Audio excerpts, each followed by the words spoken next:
Estimados amigos del arte ecuestre, daremos comienzo, como ya les había informado, a este ciclo de charlas durante el presente año, charlas que serán mensual.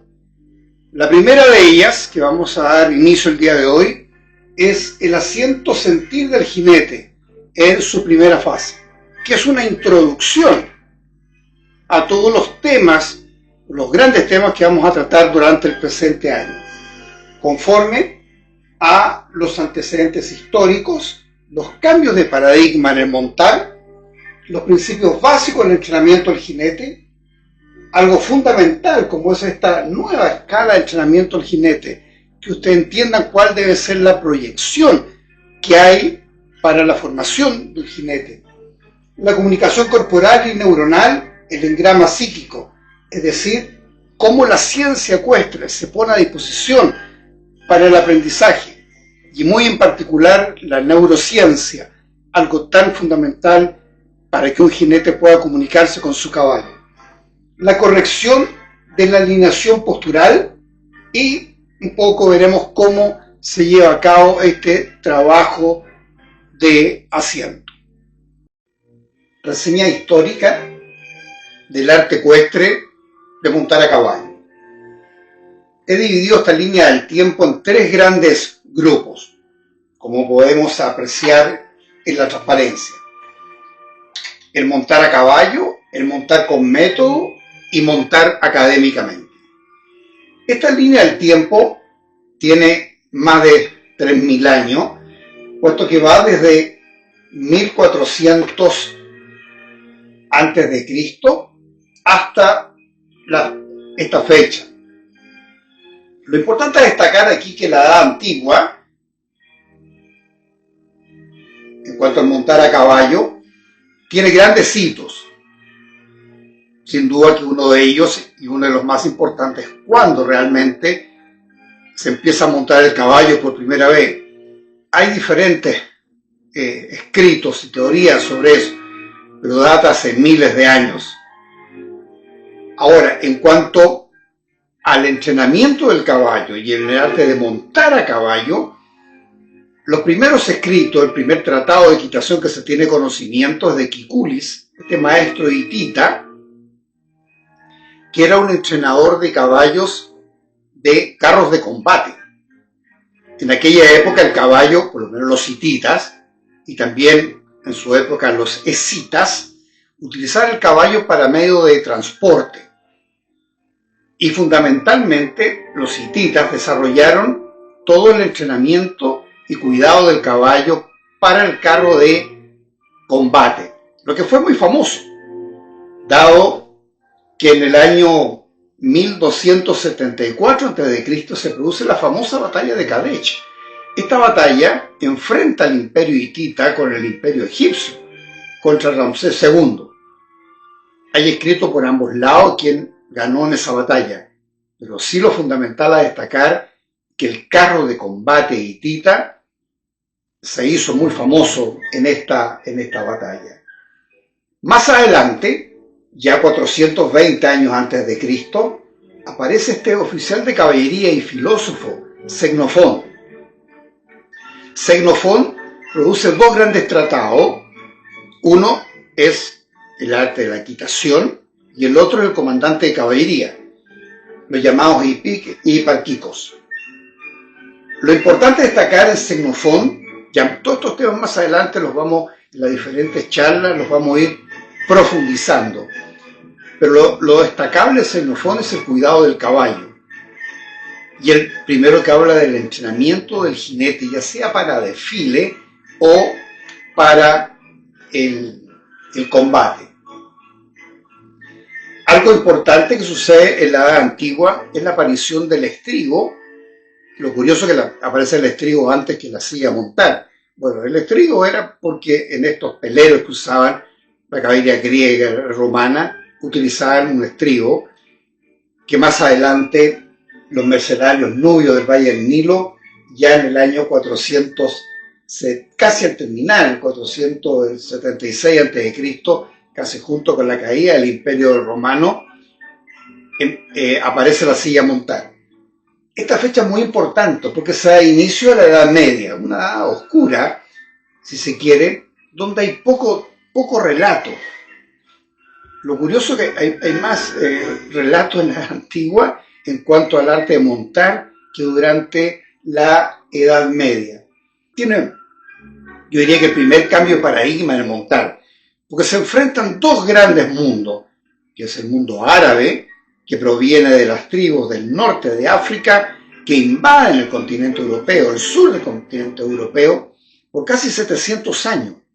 Ellos traen una tribu, entre ellos varias tribus, pero una de ellas los cenetes, que traen una particularidad en el montar, estribando corto, con sillas de montar con arzones bastante altos, lo que les permitía mayor flexibilidad en el combate a caballo, tanto con sus espadas o con sus lanzas, lo que de alguna forma trajo serios problemas a la caballería medieval. La caballería, la monta de los caballeros, de los señores feudales, la monta con grandes armaduras, pesadas, con caballos incluso más pesados, poco flexibles, poco maniobrables, que se vieron enfrentados a esta caballería árabe, lo que les trajo grandes problemas.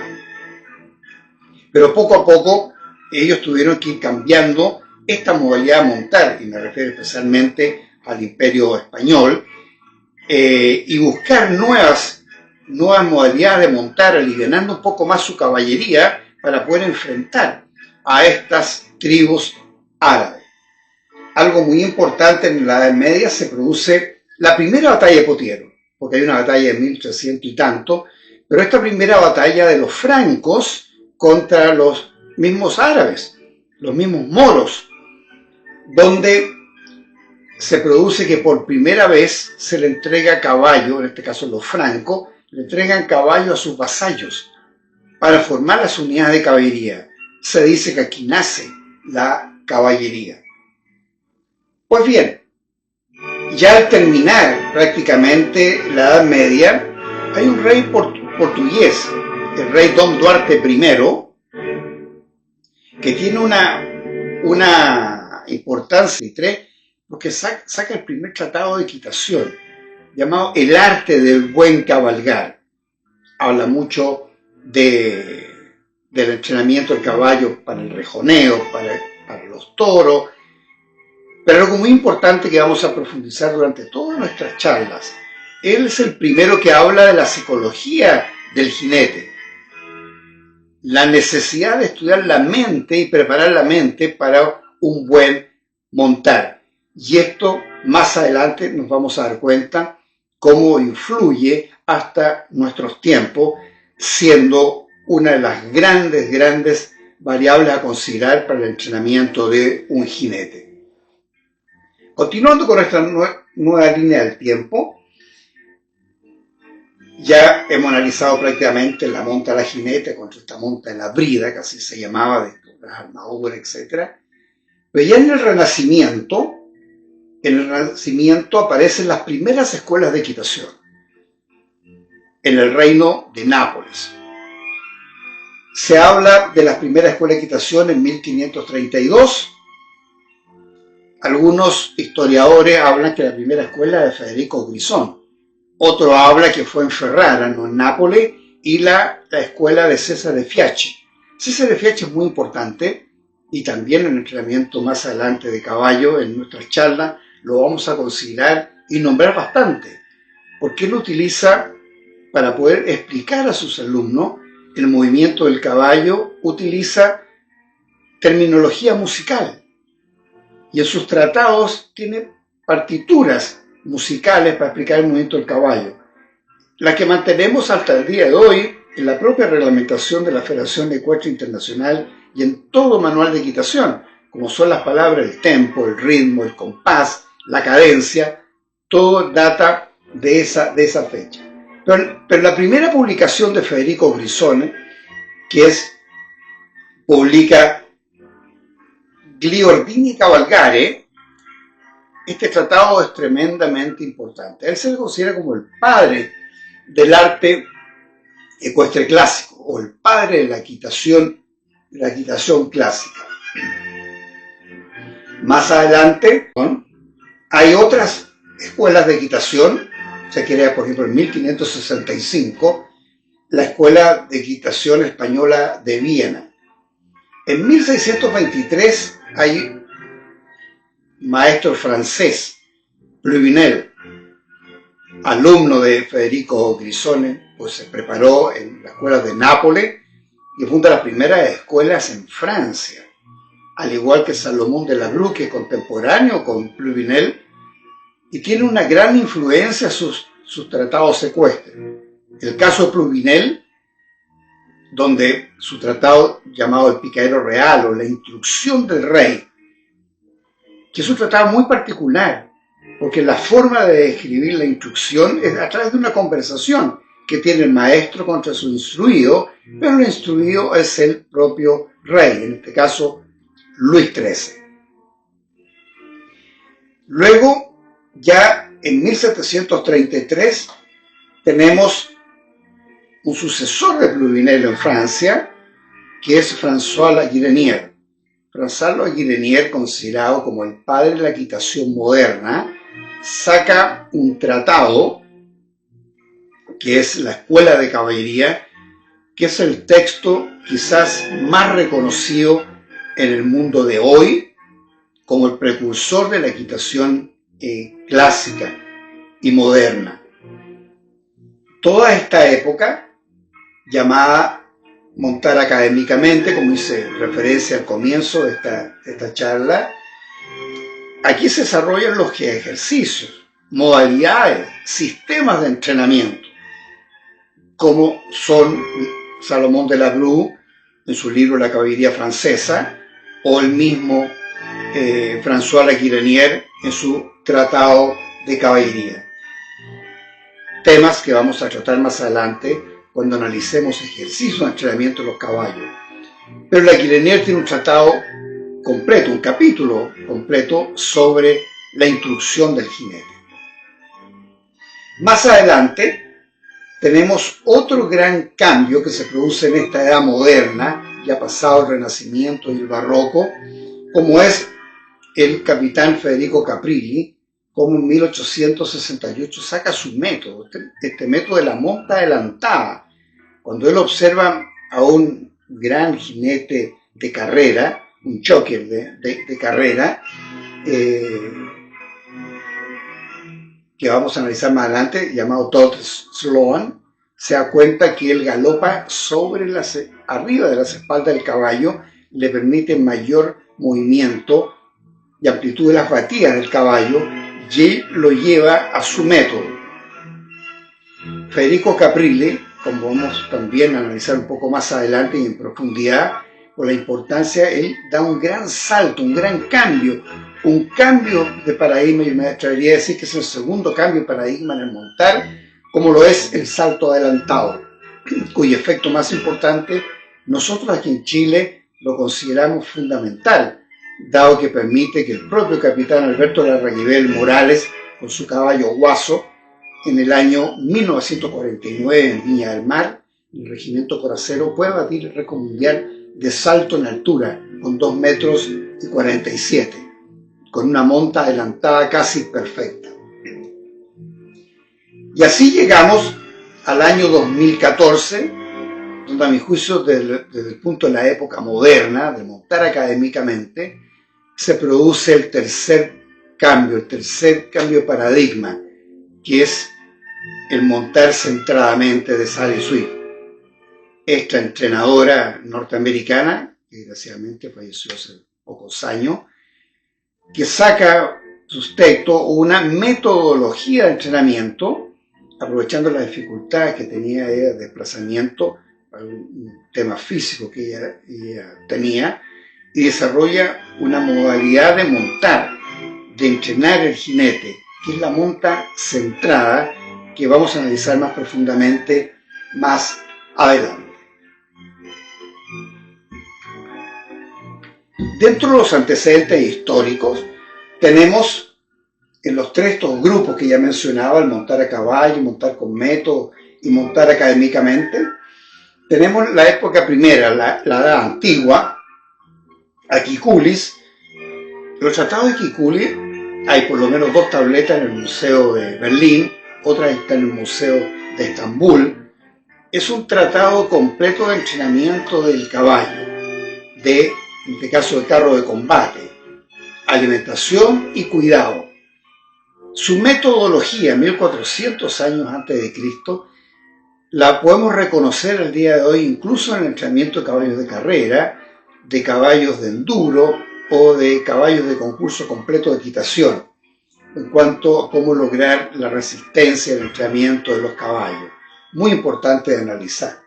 Lo mismo Xenofón, como ya hice presente en sus tratados. En montar con método, durante la Edad Media, hemos hablado algo ya de Don Duarte, en el año 1400 después de Cristo, pero antes que él está el Furusilla. El Furusilla es el arte ecuestre árabe. El arte ecuestre árabe, los árabes es una etnia la cual tiene musulmanes, pero también hay árabes cristianos y árabes musulmanes, muy relacionada con la religión, sobre todo para el árabe musulmán del Islam, dado que hay muchas tradiciones que están a través de los escritos de los profetas con la importancia que le dan al caballo. Pero yo quiero destacar algo que para mi juicio ha sido fundamental el analizar, que es dentro de este cuidado del caballo, hablan del semental, la imposibilidad de castrar, lo indigno que es castrar un semental, e incluso que el señor debe montar sementales y no yeguas. La yegua es para la procreación. Tradición que en el viejo continente se mantiene hasta el día de hoy en las escuelas de equitación de arte ecuestre clásico. Por eso se montan sementales lipizanos en la Escuela de Equitación Española de Viena o sementales lusitanos en la Escuela del Arte Ecuestre Portugués o la Real Escuela Andaluza en Jerez de la Frontera con sementales de los caballos andaluces o pura raza española. Pero dentro de mi investigación, visitando Jerez de la Frontera, las librerías que hay en Jerez de la Frontera son muy interesantes en cuanto a tratados y escritos ecuestres, encontré un libro de Munen Ben Aref, un libro que data con escritos que datan de 1098 después de Cristo. ¿Y por qué lo menciono? Porque este es un libro, Furusilla, de arte ecuestre árabe también, que tiene indicaciones de ejercicios como la espalda adentro, el apoyar, las piruetas, con dibujos incluso que nos sorprenderían al día de hoy. Son los mismos dibujos que utiliza la propia reglamentación de la Federación Ecuestre Internacional. Y esto no se conocía. Y es del año 1098 después de Cristo, es decir, en plena Edad Media y bastante antes de los primeros tratados. Por tanto, falta mucha investigación sobre la preparación de jinete y caballo en el mundo árabe, el Furusilla. Luego ya montar académicamente, durante el Renacimiento y la época moderna, algo muy importante, porque el montar académicamente viene con el Renacimiento italiano, y luego migra hacia Francia en el siglo XVII, pero florece en el siglo XVIII en Viena, con las creaciones de la Escuela de Equitación Española de Viena, y en Versalles, con la Escuela de Versalles, cuyo uno de sus directores último fue François Laguirenière, y otras escuelas en Francia. Desgraciadamente las guerras de la Revolución Francesa en 1789 destruyeron esta escuela y se cerraron. Luego se abrieron, se reactivaron en 1815, pero con las mismas guerras napoleónicas, etc., en 1830 se volvieron a cerrar. Pero ¿cuál era el objetivo fundamental de esta monta académica? Era restituir al caballo de montura la agilidad, la elasticidad en movimiento que tenía libertad, lo que fue restringido por el peso del cuerpo del jinete y por su interferencia. Ni hablar de cómo era la monta en esta época, como Federico Grisón en 1559 con su tratado Gli Ordini de Cavalcare, donde figuran más de 50 tipos de palancas diferentes. Tuve suerte conocer una de estas palancas en el Museo de Chicago, Museo Metropolitano de Chicago, en la cual en su bodega tuve acceso a ella y tuve en mis manos estas palancas, que son realmente un efecto muy destructivo en el caballo. Luego está Pedro Aguilar en la doma española. La doma española es de 1572, a raíz de estos cambios de paradigma de la monta a la jineta, a la brida, o de la brida a la jineta. Él saca un tratado, que es el Tratado de la Caballería de la Jineta, que es muy importante destacar. Ya ahí se menciona Salomón de la Bru y el mismo Pluvinel, ambos contemporáneos, que sacan sus respectivos tratados. La Bru, a mi juicio, es muy importante en esta época. Tiene un tratado en el sentido de diferentes tipos de ejercicios, sistemas, modalidades de entrenamiento del caballo en el arte ecuestre clásico. En mi último libro, que está pronto a publicarse, he puesto una traducción bien importante de toda esta metodología a objeto que puede ser conocida por todos ustedes y en esta parte del mundo. Y terminamos con la Escuela de Caballería de La Guerinier, que ya algo hice referencia. Esto es el arte de montar a caballo en cuanto a los tratados. Ahora, específicamente en el estudio de la monta a caballo, destaco a Pluvinel. Él no especifica tan profundamente la monta del jinete, sino que hace referencia. Hay que entender que todos los tratados de esta época, todos estos maestros, eran los maestros e instructores de la nobleza, de los reyes. Por tanto, hablar del jinete era hablar del rey, la instrucción del rey. Así se llama el libro de Pluvinel. Pero sí se consideraba. Hay textos, por ejemplo, franceses, como el de Vince en 1743, de la posición del hombre a caballo. O los escritos, son varios, de Dupaty de Clam, en 1774. Yo destaco a Dupaty de Clam porque es el primero que, por lo menos el análisis que yo he encontrado de toda esta gran literatura que está en mi biblioteca, en que hace referencia a montar con el esqueleto, a montar con los huesos.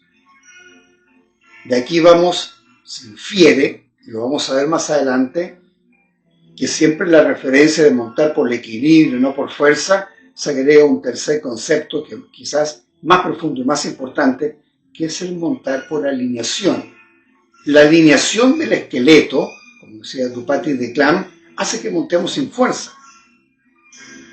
Porque podemos montar equilibrado haciendo fuerza, sí, pero considerar la alineación es menos gasto de energía y nos podemos unir de mejor forma al movimiento.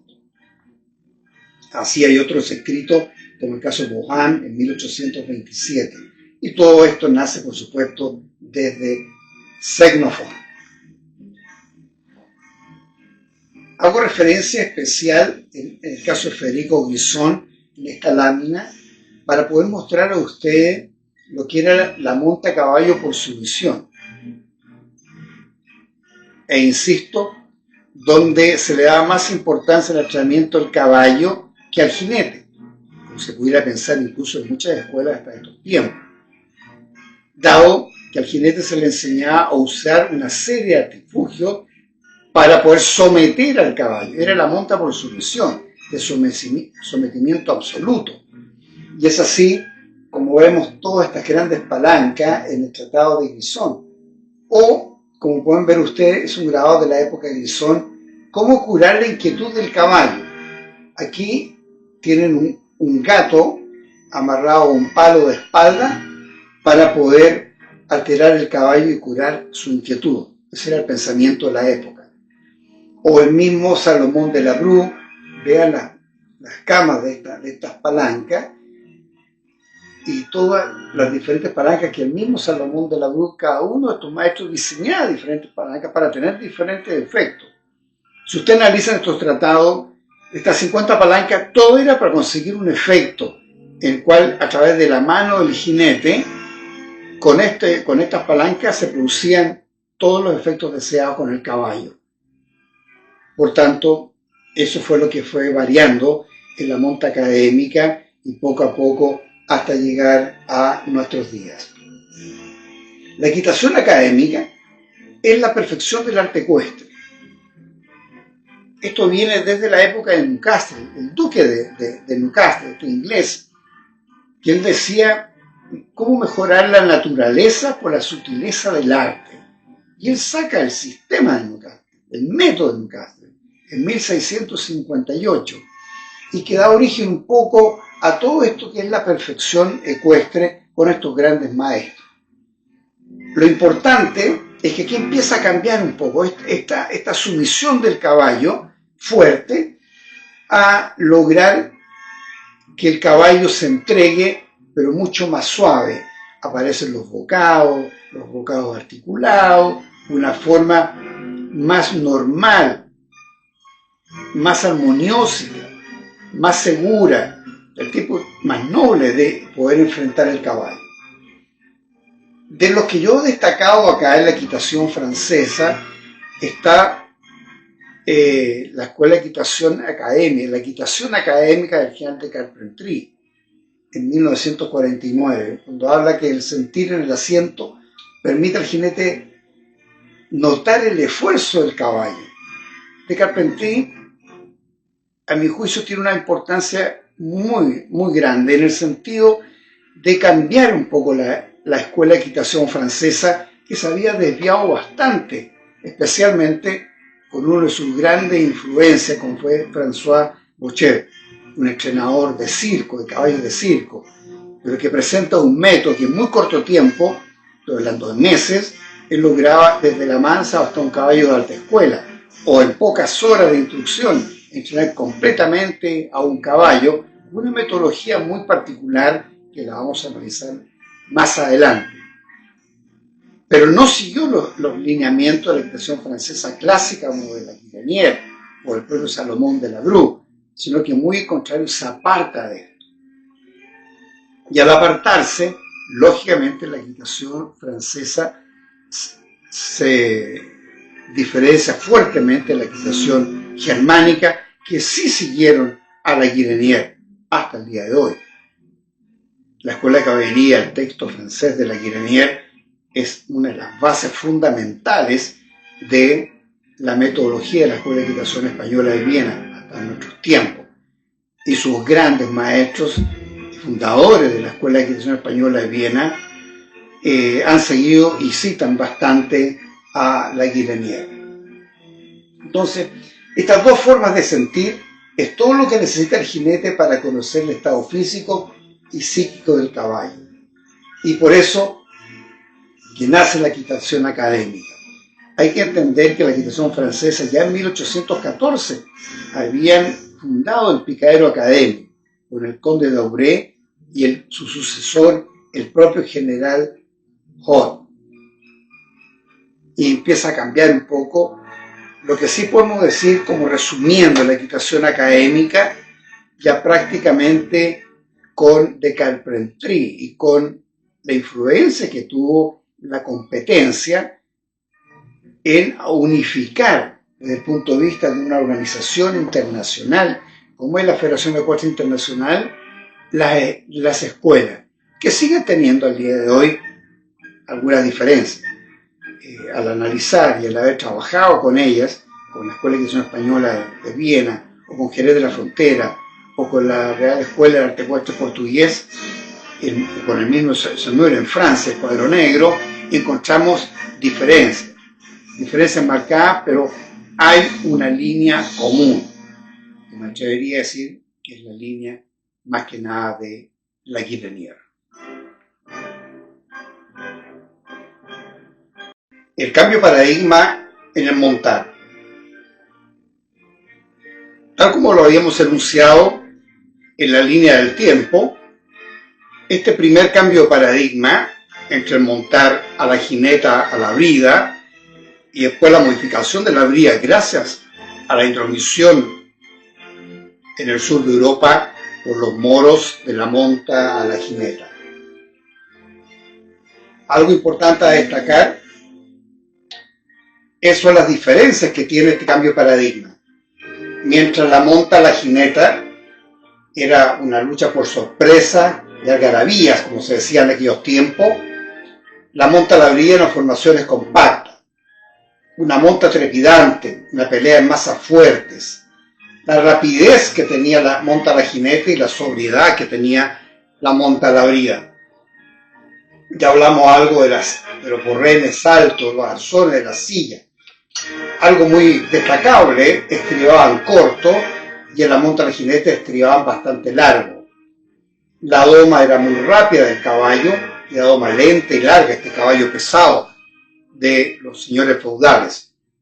La velocidad, la prontitud y la perfección y la sumisión total, la monta a la brida. Los caballos utilizados en la monta a la jineta eran de mediana y pequeña alzada, el caballo árabe, el caballo berebere, que venía del norte de África, mientras que los caballos utilizados eran grandes y de mucha alzada para soportar el peso que tenía esta armadura. El caballo ibérico, el caballo se utilizaba en la monta a la brida. Algo que es muy destacable es, aquí podemos ver en este mapa del reino al-Andaluz, llegó hasta la frontera, hasta Jerez de la Frontera. Ellos iniciaron el 27 de abril del año 711, lo que llegó bastante arriba, ocuparon prácticamente casi toda la península ibérica, incluso fueron hacia el norte al reino de los francos, hacia arriba, donde se produce en el año 732 la primera batalla de Poitiers, donde los francos expulsan a los moros y poco a poco hasta llegar al siglo XIII llegaron hasta solamente el reino al-Andaluz o el reino nazarí de Málaga, que en la batalla de Málaga en 1487 se produce ya la recuperación total de la península ibérica por los reyes católicos. Algo que es muy destacable en todo esto son los casi 700 años y la tremenda influencia que dejó esta monta en todo lo que fue Europa. Hay que recordar que la dominación árabe en el sur de Europa alcanzó también a Sicilia, a Cerdeña. Por tanto, hubo mucha influencia también en Italia sobre esta monta a la jineta y también fueron modificando la forma en que fue variando la monta a la brida, una caballería mucho más ligera, aprovechando la experiencia que habían tenido con los árabes. Aquí hay una transparencia de la batalla de Málaga de 1487. El segundo cambio de paradigma es con este capitán, Federico Capriles, como habíamos mencionado, con su salto adelantado y con su método. Pero Capriles se le conoce por esta monta adelantada, cambió la modalidad de saltar. Ustedes pueden ver cómo tipos de monta, especialmente en esta foto. Ya había mencionado algo, que esta monta adelantada, Capriles la vio de un jinete de carrera, Todd Sloan, un jinete estadounidense, que se hablaba de la monta del mono agachado, lo que él utilizó bastante. Pero Capriles no solo introduce en su método esto, sino que algo más importante, que es el concepto de bascular, la báscula, el arqueamiento del caballo a saltar, los cambios de equilibrio, que son parte importante de su método y que lo hacen tan famoso hasta el día de hoy. Este cambio de método también permite otros récords mundiales, no solo el del capitán Alberto Larraguidel en el año 49 con 2,47 m, un caballo guaso, como se ve acá, sino que también está el récord del comandante Noguera y Volcano al saltar casi los 8 metros. a pesar que hay antecedentes que hay un venezolano, Andrés Ferreira, con su caballo Something, en 1975, en Johannesburgo, en un concurso internacional, logra saltar los 8 metros 40, lo que al parecer sería el récord mundial de salto largo. Pero hay que entender que todo esto se debe gracias a la monta adelantada, este segundo cambio de paradigma. Reitero el concepto de báscula. Al día de hoy hablamos del bascular del caballo en un momento de salto. Los cambios de centro de gravedad fueron parte importante de este método. En cuanto al tercer cambio de paradigma, la equitación centrada, que es el método estadounidense Sally Swift, a mi juicio lo más importante que se ha producido en estos últimos años y que en charlas posteriores profundizaremos, dada la importancia que tiene. Ayudar al jinete a aumentar su propia conciencia corporal, es decir, a darse cuenta de su cuerpo y mental para que pueda acompañar mejor a su caballo. Durante tantos años entrenando jinetes, muchos jinetes, la mayoría de los jinetes, no conocen ni siquiera su propio cuerpo, cómo funciona su mente, cómo funcionan los diagramas psíquicos, cómo funcionan las respuestas automáticas de su subconsciente durante el momento de montar, algo que tendríamos que despejar bastante durante estas charlas. Otro tema importante de la equitación centrada es respetar a cada individuo y su forma de aprender. No todos aprenden de la misma forma, y eso es muy importante. Conocer nuestra propia anatomía y cómo funciona el movimiento, adaptándose mejor al caballo, creando una comunicación abierta y una equitación más ligera. Estos son los principios fundamentales de esta monta centrada, o la equitación centrada. De aquí nace el principio que tanto pregono en todos mis escritos: no es mejor jinete aquel que puede hacer todo con su caballo, sino aquel que hace, o aquel que puede hacer que su caballo lo haga todo. Los conceptos básicos de este cambio de paradigma, y que vamos a trabajar bastante en el entrenamiento más adelante en otras charlas: el pie a tierra, sin montar, son importantes todos los estilos de equitación.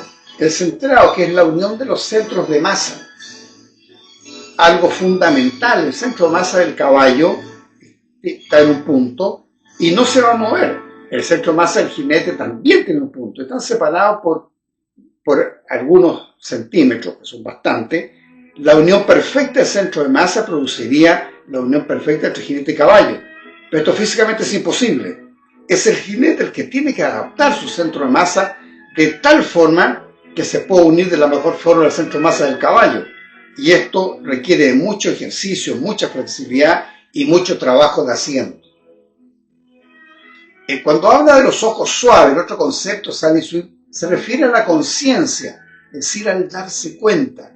Si no nos damos cuenta de lo que está pasando, cómo nos movemos, qué recibimos, qué sentimos, qué estímulos recibimos, qué estímulos damos, es muy difícil lograr una buena monta. Luego están los cubos de construcción. Algo adelanté sobre la alineación versus el equilibrio. Yo puedo estar equilibrado pero no alineado. Pero si no estoy alineado y equilibrado, estoy haciendo más gasto de energía, más fuerza. ¿Cómo disminuir esto? A través de la alineación.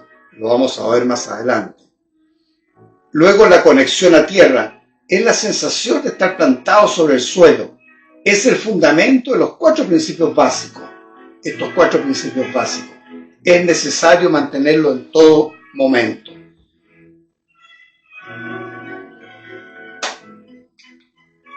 De aquí nace, a mi juicio, el trabajo más grande que hemos efectuado en el último tiempo, y lo realizamos en el trabajo junto a todo el equipo de la Escuela de Equitación Clásica Lipizzanas en el sur del país. Todos conocemos la escala de instrucción del caballo, pero no hemos trabajado sobre la escala de instrucción del jinete, que es fundamental, como se puede ver en la lámina. Todo está equilibrado desde el asiento físico y anatómico. y del sentir mental. Estos dos elementos son los que equilibran esta pirámide. La conciencia y capacidad corporal y mental. Darse cuenta de cómo el cuerpo se mueve y cómo cada parte del mismo tiene efecto entre sí. Un principio básico, Sally Swift, en la monta centrada. Luego, sentir el movimiento, conciencia de cómo el caballo nos mueve. Otro elemento importante, unirse al movimiento. ¿Qué capacidad tenemos para unirnos al movimiento? Teniendo conciencia de cómo lo movemos, teniendo conciencia de nuestra capacidad corporal y mental. Para llegar al punto más importante, cómo con nuestro cuerpo poder interferir en un timing perfecto al movimiento del caballo, que es el concepto de ayudas, que no es precisamente la más importante, la espuela, la fusta, la voz. Lo más importante es el cuerpo. Y es lo que vamos a trabajar durante esta charla. Hay que entender que el entrenamiento es el proceso de persuadir su inconsciente cuerpo de hacer que su mente conscientemente desee hacerlo. Un principio básico del entrenamiento, que esto aplicado a la monta junto con su caballo, da el principio que di a conocer anteriormente, entendiendo que 9 de cada 10 errores cometidos en una lección o entrenamiento son responsabilidad del jinete. El principio que rige el entrenamiento moderno, aquí hay un ejemplo, a través del concepto de la media parada, algo fundamental para el entrenamiento de un caballo ya un poquito más avanzado. El paso primero, incremento inicial en contacto, riendo a pierna, una suave ayuda. Es como yo le digo al caballo, por favor. Luego el paso 2, aumento adicional de la presión de la rienda a las piernas. Una ayuda es un poco más fuerte para decirlo, hazlo. Y tercer punto, algo muy importante, siempre tener presente la recompensa, liberando la rienda de las piernas, una forma de decir al caballo, gracias, liberación. Si entendemos este concepto, que lo vamos a trabajar bastante en las charlas, entendemos realmente el principio fundamental del entrenamiento moderno, tal como lo he dicho anteriormente. La comunicación corporal. La comunicación corporal, el efecto del peso del cuerpo, cómo se realiza, es algo que vamos a trabajar en profundidad. Pero si el jinete presiona con su pantorrilla sobre el costado del caballo, esto a través del estímulo del sistema nervioso central se traduce en un estímulo que llega al cerebelo del caballo, quien, conforme a los engramas que tenga formado o que lo entiende, responde con un determinado movimiento que llega a la amplitud de las batidas. Este es un circuito, el circuito de la comunicación corporal. Como se ve en esta otra lámina, este es el concepto correcto, el efecto del peso del cuerpo, que influye directamente sobre la espalda y la grupa del caballo, complementado con las piernas. Se cierra este circuito que va directamente hacia la nuca, bajando hacia la boca del caballo, y en un enlace y un contacto suave, pero permanente, vuelve hacia la mano, brazos, jinete, los hombros, y nuevamente se produce. Este es el circuito de estar a través. Vemos en la lámina B una monta horcajada adelantada y se produce un efecto inmediato en el caballo, colgando los posteriores, o una monta poltronada, como llamamos, más sentado sobre las nalgas, vemos el efecto que se produce. Son los temas que vamos a trabajar bastante también. La conciencia versus la subconsciencia. Aquí hay un elemento que es muy importante, entender en esta pirámide, en este iceberg que tenemos acá, lo que está en blanco es la conciencia, es la memoria total que trabajamos en todo momento, pero hay un subconsciente que está abajo, que es más grande, que tiene diferentes respuestas conforme a los engramas psíquicos que se hayan formado. ¿Qué son los engramas psíquicos? El engrama psíquico son los diferentes caminos que la propia experiencia ha ido creando en este subconsciente para tener respuestas frente a los estímulos. Por eso que entrenar a un niño que está diseñando recién estos caminos en este engrama psíquico es más fácil que entrenar a un adulto que ya tiene formado muchos de sus engramas psíquicos, y variar esos engramas psíquicos y corregirlos es bastante difícil, como lo voy a demostrar un poco más adelante. De aquí nacen estos 4 elementos que son muy propios de una metodología de una escuela holandesa, y que tuve la suerte de poder conversar con ellos, quien creó todos estos temas. Está la incompetencia inconsciente. No sabe qué está pasando. La monta de gran parte de muchos jinetes. El normal de los jinetes es una incompetencia consciente. Realiza algo que sabe que no está bien. Porque se da cuenta, sabe que no está bien, no le funciona. La mayoría de los jinetes jóvenes pasan por esto. Lograr una determinada destreza en el montar es la competencia consciente. Puede montar bien, pero no automáticamente. Es decir, tiene que estar siempre evaluando cómo va su cuerpo, ir corrigiendo, etcétera, para tener una mejor monta. Y la competencia inconsciente, que es el piloto automático. Muy pocos jinetes lo logran, que frente a cualquier estímulo del caballo se produce un efecto por el subconsciente, por los engramas psíquicos que están, una respuesta automática a la monta, lo cual la hace prácticamente y tremendamente transparente esta comunicación corporal. Esto es lo que nosotros hablamos, la neurociencia ecuestre. Por tanto, tenemos comunicación corporal, la ayuda del peso, del cuerpo, las piernas y las manos, la comunicación neuronal, por la propiocepción, voy a analizar, y es por estímulo, que son estos receptores sensoriales que están en todas nuestras articulaciones, músculos, etc.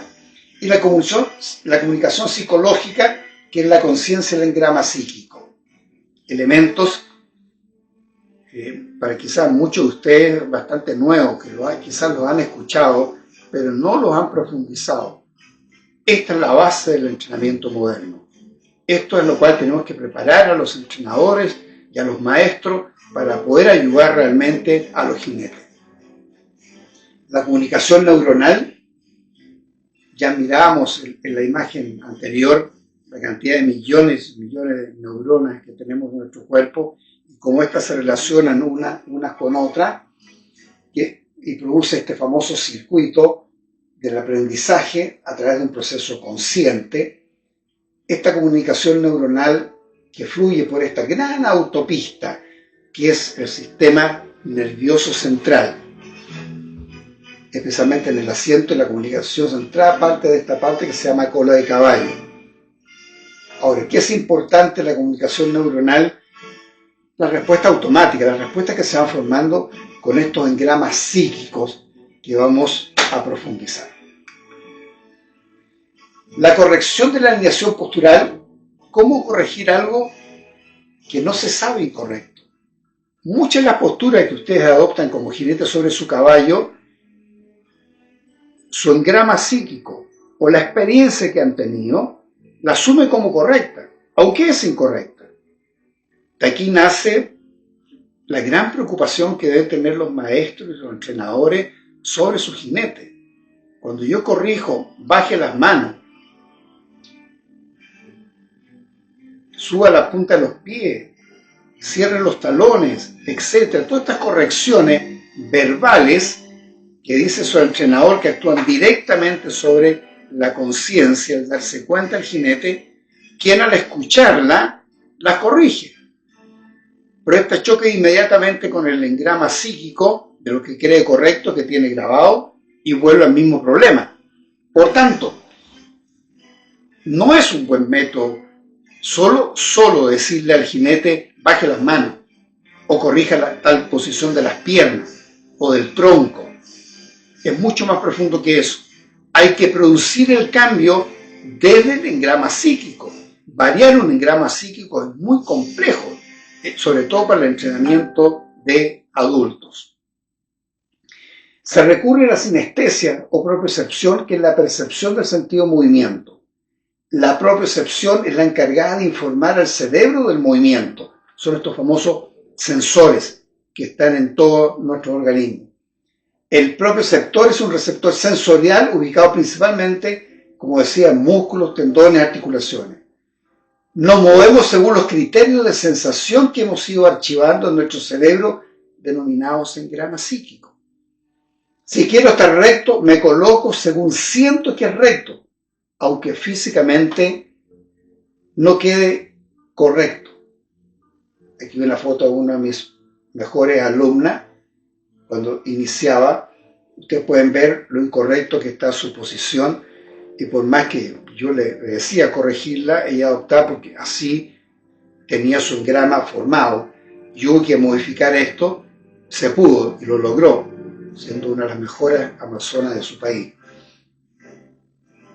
¿Cómo reconocer psíquicamente y corporalmente la desconexión entre la mente y cuerpo y reajustar la propiocepción? Se podrá reconocer la nueva sensación que corrija el error y construir un nuevo engrama psíquico. Gran problema o desafío para entrenadores y maestros.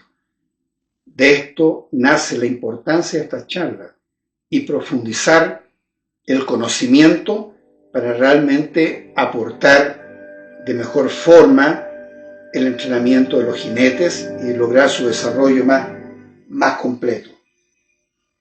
Aquí vemos el sistema sinestésico, donde están los propioceptores, la piel, los músculos, tendones, articulaciones.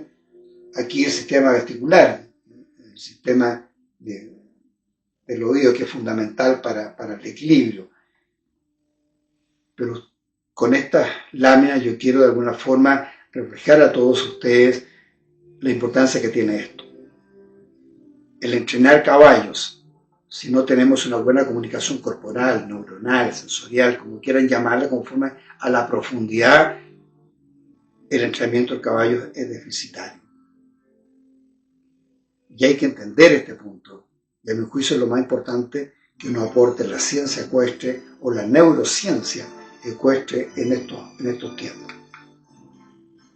Por eso, que una buena posición no garantiza un buen montar. Una buena alineación no es sinónimo de una buena monta. No se trata de una cuestión de esfuerzo. ¿Por qué he colocado estos conceptos?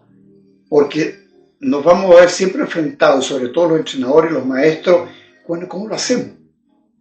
Aquí tenemos la monta en sección, muy propia de las escuelas de equitación militares, de los ejércitos, donde se logra uniformidad quizás en la monta, pero la profundidad en la comunicación corporal con su caballo es bastante débil, no se logra.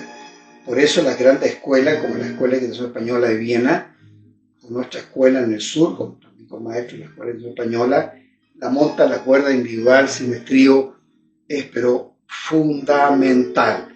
Pero hay que saber hacerlo, y en charlas posteriores enseñaré cómo podemos lograr un mejor resultado en esto. Damos término a esta primera charla con la monta a caballo a través del tiempo, es como un resumen de lo que hemos visto, que fundamentalmente son los antecedentes iniciales, que tendremos que profundizar bastante en la siguiente charla. Cualquier pregunta que ustedes tengan, la pueden dirigir a este mail, adiestramientoecuestre@hotmail.com. Los espero en la siguiente charla del siguiente mes, que anunciaré por las redes sociales, cuando ya va a estar en el aire para que todos ustedes la puedan ver. Muchas gracias.